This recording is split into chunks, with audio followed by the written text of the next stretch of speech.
The Dodgers show uncommon grit to take Game 1 while Clayton Kershaw's big toe gets an early vacay. USC's playoff hopes are all but dashed in Minnesota, and ESPN can't quit their bromance over Bronny James. Good morning. I'm James, and this is your daily dose of sports and snark for the greatest sports city in the world, Los Angeles. This is the faithful Angelenos Morning Report. So it is October 6, 2024, a tremendous Sunday morning. It's also the Lord's Day, and if you believe as I do, take a moment and thank Him for the blessings you have in your life. We also added a new subscriber to the Angeleno Familia yesterday. Thank you for getting in on the ground floor, and if you like being in the know about LA sports, clickety-clack the like button. Clickety-clack the subscribe button. There's a notification bell. Hit that. It'll let you know when we drop new content. Sharing is caring. Let people know we exist, and by all means comment. We have an expanded look at the scoreboard today because there was a lot happening. Earth-shaking stuff, as a matter of fact. Dodgers 7, Slime Diego 5. Los Angeles takes Game 1 in the National League Divisional Series. You know, if the Dodgers get past their first-round case of the yips, it's probably going to be because Shohei Ohtani is the antidote. The Padres took a 3-run lead in the first because Yoshinobu Yamamoto pretty much stunk up the joint. Ohtani erased it with a 3-run bomb. And with that swing, it was as if Ohtani lifted the weight of the world from the team's shoulders, even though it was only in the second inning. ESPN's Jeff Passan, who by every indication is a pretty unbiased fellow, then got called out on Twitter by the Padre fans because he marveled at Ohtani's abilities. To which Passan replied, quote, "If you want to stop being treated like a little brother, stop acting like one," unquote. Exactly. This is a case of Big Brother finally asserting himself and tucking off the little Padres off to the corner. Now, Yamamoto allowed 5 runs in 3 innings. The Dodgers bully shuts down Slime Diego the rest of the way. Teoscar Hernandez drives in 2. We'll talk more about the Dodgers in a couple of minutes because, again, we got a lot to discuss in the scoreboard alone. Minnesota 24, 11th ranked USC 17. Devastating fourth quarter collapse by the Trojans, which eliminates any margin for error in their quest to get to the college football playoffs and will surely drop them multiple spots in the rankings today. Analysts considered it a trap game. Would USC look ahead? After all, they're hosting 7th-ranked Penn State next week. That's exactly what happened. The Trojans allowed 2 touchdowns in the fourth quarter, including a 12-play game-winning drive that ended with Max Brosmer's 3rd rushing touchdown, the final one coming with less than a minute to go. USC could not stop the run again. They allowed 193 yards on the ground. Miller Moss was mid at best. He throws 2 interceptions in the fourth quarter, passes for only 200 yards. Now, part of me wants to fault the offensive line for not giving Moss time to throw on that first pick. But then you stop and think, is that really fair? Because that same offensive line opened enough holes for Woody Marks to rush for 134 yards and a touchdown. So then you start getting to thinking, what is it? And what it all boils down to me, is that the Trojans are simply a very inconsistent football team. Who is the guy that they hang their hat on? Who do they rely on? Who is the guy that, when the pressure's on, says, don't sweat this, I'm going to make a play? Who is it? If you remember last week, there were a lot of scribes claiming that Jacoby Lane was the next great USC receiver. He had 2 catches. So it's not Moss, it's not Lane, it's clearly not the offensive tackles. I don't know if it could be anybody on the defense. USC needed 1 person to make a play in the fourth quarter, and they didn't get it. So now they most likely have to win out in order to have a chance at the college football playoffs, because it doesn't matter that Alabama, Tennessee, and Missouri all lost yesterday. Because we all know them tobacco chewing, sister kissing, hillbilly sports writers are going to stuff that there bracket with as many SEC teams as they can. You know it, I know it, everybody knows it. Moreover, if the Trojans do lose to the Nittany Lions next week, don't be surprised if people start asking if Moss should be the guy under center. Just like Bruins fans are pondering Ethan Garber's future right now, because seventh-ranked Penn State knocked out UCLA 27-11. Justin Martin started in place of Garbers at quarterback. And the LA Times adored what they saw. But I'm going to tell you, I wouldn't read too much into it yet. For one, the Bruins lost by multiple scores yet again. And two, Garbers was injured. And Deshaun Foster just doesn't seem like the type of guy who demotes people because they got injured. Foster was quoted after the loss, quote, "This is Ethan's team," unquote. Now, Martin did throw a touchdown pass to Logan Loya, which is fine, but that was in the final minute of the game. It was the first UCLA offensive touchdown in 149 minutes and 36 seconds, which is completely absurd. Completely absurd. But I don't think drastic changes are a good idea. I don't. Here's why. UCLA is simply an undermanned football team playing one of the nation's toughest schedules with a rookie coach. What do you expect? Dejan Joveljic scored the game winner as the Galaxy defeated Austin 2-1. They edge ever closer to clinching the top seed in the Western Conference playoffs. Gabriel Peck also scored. The Galaxy lead the West by 6. Home field advantage means a ton to this team because LA has not lost at Dignity Health Sports Park all year long. Ricky Pouge assisted on both goals. LAFC shut out Sporting Kansas City 3-0. 3 different players scored for the Black and Gold. Now, none of them were Dennis Bouanga, the second leading goal scorer in MLS, but he did contribute with 2 assists. I have a question, though, for LAFC fans. During Apple TV's coverage of the Black and Gold's victory, the announcer said LAFC manager Steve Cherundolo was playing for second. Quoted Cherundolo as saying that they are playing for second in the conference instead of trying to catch the Galaxy. So my question to you, are you okay with that? See, because I can see where Cherundolo's making sense. The team has played 8 matches in 29 days. That is a ton.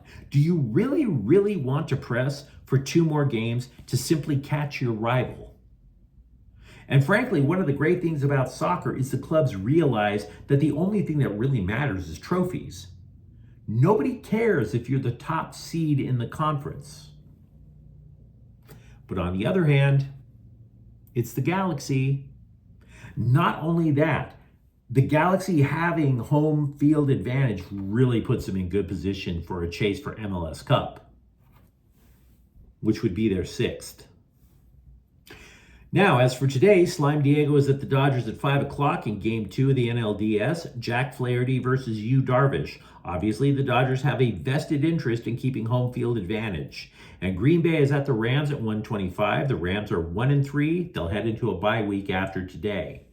Now, as for the news, Clayton Kershaw's big toe has tapped out. The Dodgers have said they will not use Kershaw, a 3-time Cy Young Award winner, no matter how far they advance in the playoffs, because this little piggy went wee all the way to urgent care. And I hate putting it that way. But if you take a step back from being a Dodgers fan, you have to admit losing a shot at a ring to a big toe is a little silly. This guy's a first ballot Hall of Famer. He already missed over half the season due to shoulder surgery, his first ever surgery, I might add. Then he turns around, misses 5 weeks, the last 5 of the season, because of his big toe. A toe.